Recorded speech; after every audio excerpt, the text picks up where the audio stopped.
کسی رنگ میں اس کا اقرار کرنا ہی پڑتا ہے۔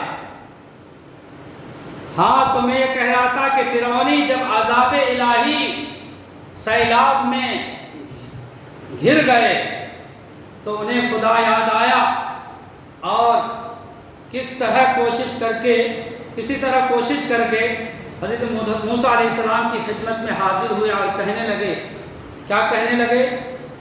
لَئِن كَشَفْتَ عَنَّا الرِّجْزَ لِنُؤْمِنَنَّ لَكَ، پارہ 9 رکوع 19۔ بے شک اگر تم ہم پر، کیا کہنے لگے؟ بے شک تم اگر ہم پر سے عذاب اٹھا دو گے تو ہم تم پر ضرور ایمان لے آئیں گے۔ لَئِن شِئْتَ لَئِن كَشَفْتَ، ضرور ایمان لے آئیں گے۔ لَئِن كَشَفْتَ عَنَّا الرِّجْزَ لَنُؤْمِنَنَّ لَكَ، بے شک اگر تم ہم پر سے عذاب اٹھا دو گے تو ہم تم پر ضرور ایمان لے آئیں گے۔ بھائیوں سنا آپ نے کہ ان لوگوں نے اللہ کے پیغمبر حضرت موسیٰ علیہ السلام سے کہا، کیا عرض کیا؟ یوں کہا، لَئِن كَشَفْتَ عَنَّا الرِّجْزَ، اگر ہم پر سے عذاب تم اٹھا دو گے۔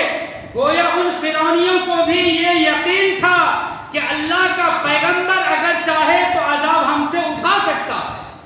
فرعونیوں کا بھی عقیدہ تھا، یہ اللہ کا پیغمبر کس سے عرض کر رہے ہیں؟ موسیٰ علیہ السلام سے، اللہ سے نہیں۔ موسیٰ علیہ السلام سے یقین تھا کہ تو اس کو بھی، ان فرعونیوں کو بھی یقین تھا کہ اللہ کا پیغمبر اگر چاہے تو عذاب ہم سے اٹھا سکتا ہے۔ کہا یہ خیال کہ اللہ کے پیغمبر کے چاہنے سے کچھ نہیں ہوتا، کہاں ہے وہ لوگ جو کہتے ہیں کہ اللہ کے نبی کے چاہنے سے کچھ نہیں ہوتا، اللہ کے پیغمبر کے چاہنے سے کچھ نہیں ہوتا؟ اور کہاں یہ خیال کہ اللہ کا پیغمبر اگر چاہے تو اتنا بڑا عذاب بھی اٹھا سکتا ہے، اتنا بڑا عذاب بھی اٹھا سکتا ہے۔ میرے بھائیوں اب تم خود ہی فیصلہ کر لو کہ پہلا خیال کہ اللہ کے پیغمبر کے چاہنے سے کچھ نہیں ہوتا، کیا کوئی اسلامی خیال ہے؟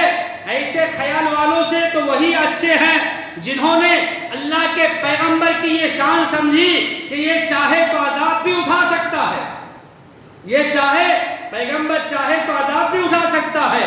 بھائیوں عذاب کے اٹھا دینے کی نسبت اگر اللہ کے پیغمبر کی طرف بالقول بعض غیر اللہ کی طرف شرک ہوتی تو اندازہ کیجئے، مطلب بعض لوگوں کے کہنے کے مطابق کہ نبی اگر عذاب کو ٹال دے، اگر یہ شرک ہوتا، بالقول اگر فرض کر لے غیر اللہ کی طرف شرک ہوتی تو اندازہ کیجئے کہ اللہ کے اتنے بڑے جلیل القدر اور جلالت مآب پیغمبر حضرت موسیٰ علیہ السلام کیا اس شرکیہ کلمہ کو سن کر خاموش رہتے؟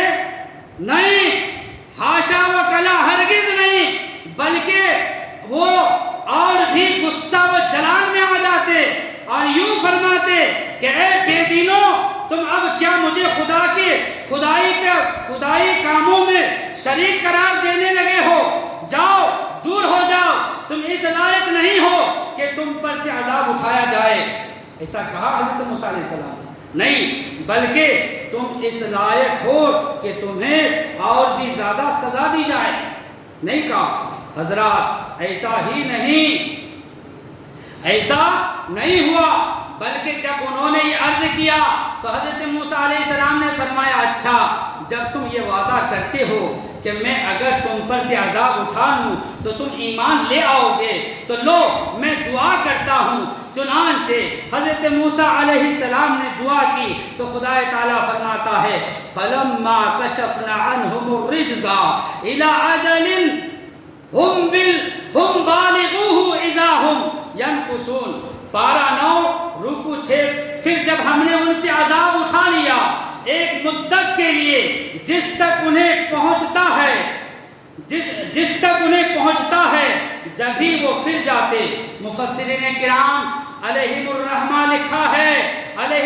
نے لکھا ہے کہ حضرت موسیٰ علیہ السلام کی دعا سے جب یہ سیلاب ان سے اٹھا لیا گیا تو وہی پانی ان کے لیے رحمت کی شکل میں تبدیل ہو، جبکہ پانی میں ڈوب رہے تھے لیکن حضرت موسیٰ علیہ السلام کی دعا سے وہ پانی رحمت کی شکل میں تبدیل ہو کر زمین کی سرسبز و شادابی کا موجب بن گیا، کھیتیاں خوب ہوئے، درخت خوب پھلے، اس طرح کی سرسبزی پہلے کبھی نہ ہوئی تھی۔ فرعونیوں نے جب یہ صورت دیکھی تو اپنی مصیبت کو بھول گئے، اپنی مصیبت کو بھول گئے اور اپنے عہد و پیمان کو فراموش کر بیٹھے اور کہنے لگے یہ پانی تو ہمارے لیے رحمت تھا، ہمیں موسیٰ علیہ السلام پر ایمان لانے کی کیا ضرورت ہے۔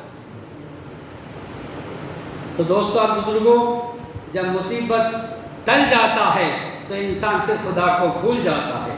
چنانچہ وہ مغرور اپنے کیے ہوئے وعدے سے پھر گئے اور موسیٰ علیہ السلام سے کہا ہم ہرگز آپ پر ایمان نہیں لائیں گے، جو کرنا ہے کر لو۔ اللہ اکبر۔